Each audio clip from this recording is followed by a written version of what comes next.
Ésaïe 54, verset 5, « Car ton Créateur est ton époux.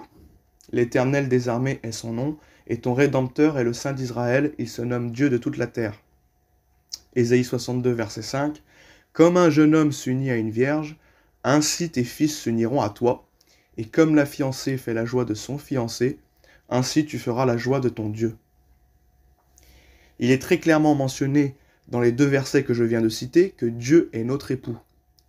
Si donc Jésus est aussi l'époux, notre époux, comme nous le verrons dans les versets qui vont suivre, cela prouve donc que Jésus est également Dieu, puisque nous voyons qu'il n'y a qu'un seul qui est l'époux, c'est Dieu.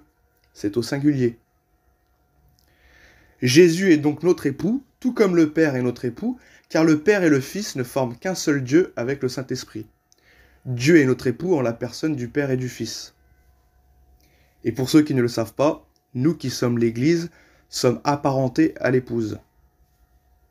Voyons maintenant les versets nous démontrant que Jésus est aussi l'époux. Apocalypse 5, versets 7 à 9. « Réjouissons-nous et soyons dans l'allégresse et donnons-lui gloire, car les noces de l'agneau sont venues et son épouse s'est préparée. Et il lui a été donné de se revêtir d'un fin lin éclatant pur, car le fin lin, ce sont les œuvres justes des saints. Et l'ange me dit, écrit, heureux ceux qui sont appelés au festin de noces de l'agneau. Et il me dit, ces paroles sont les véritables paroles de Dieu. » On voit encore dans Apocalypse, chapitre 19, versets 7 à 8.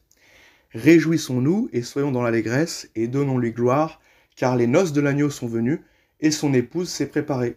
Et il lui a été donné de se revêtir d'un fin lin éclatant, pur, car le fin lin, ce sont les œuvres justes des saints. » On voit encore dans 2 Corinthiens, chapitre 11, verset 2.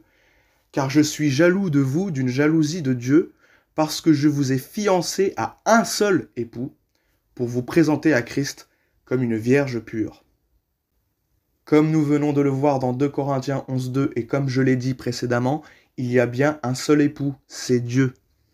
Et force est de constater que Paul nous présente à Christ, notre seul époux. Si donc il n'y a bien qu'un seul époux qui n'est autre que Dieu, et que Jésus-Christ est notre seul époux, cela veut donc bien dire que Jésus est Dieu.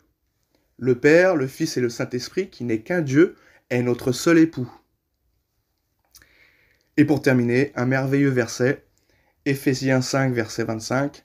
« Marie, aimez vos femmes comme Christ a aimé l'Église et s'est livré lui-même pour elle. »